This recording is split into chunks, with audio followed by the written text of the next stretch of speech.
In the depths of dense forests where giant trees hide countless secrets, there lived a massive gorilla named Goro. Goro was an uncrowned king of the jungle, thanks to his immense size and unmatched strength. Everyone knew of him and feared him, but he was peaceful by nature. Despite his power, Goro sought neither dominance nor trouble. He preferred to live in harmony with the other inhabitants of the forest. However, life in the jungle was never easy, especially with the wild animals who knew nothing of peace. There was a lurking tiger named Zar, a tribe of wild wolves led by Shiva, and an old crocodile named Croc who lived in the depths of a nearby river. All of them existed in a state of chaos and constant conflict, viewing Goro as an obstacle to their control over the jungle. Chapter 1. The emergence of conflict. Things began to worsen when a group of wolves decided to attack a herd of deer near the jungle river. Goro watched from a distance, and when he saw what was happening, he rushed in to defend the vulnerable deer. He preferred not to resort to violence, but witnessing the weak being attacked awakened a protective instinct that had always been part of him. Goro entered into a fierce battle with the wolves. Despite being outnumbered, his tremendous strength was enough to drive them back.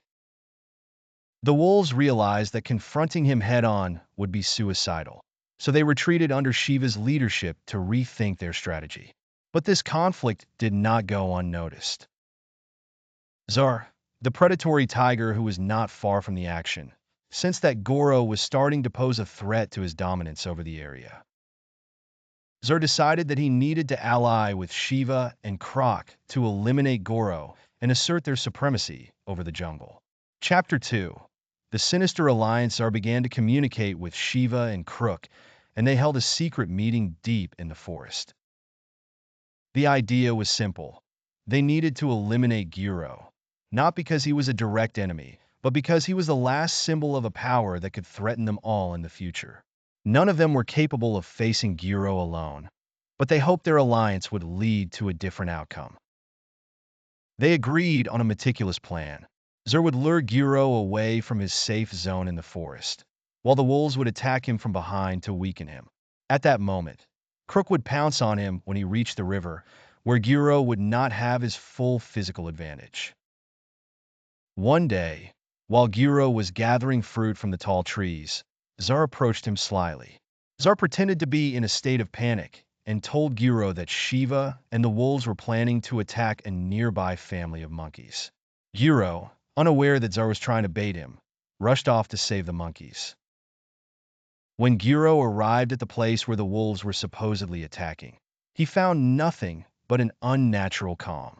At that moment, the wolves attacked from all sides. Goro tried to defend himself, but they were well-trained and organized tightly. The battle was fierce, but Goro managed to hold his ground despite the injuries he sustained. Chapter 3. The battle at the river. While Goro was exhausted from fighting the wolves, Zar suddenly appeared and pounced on him from atop a rock. The battle between them was evenly matched at first, but Goro was weary, and numerous wounds were affecting him. Zar gradually led Goro toward the river, where Krog was waiting.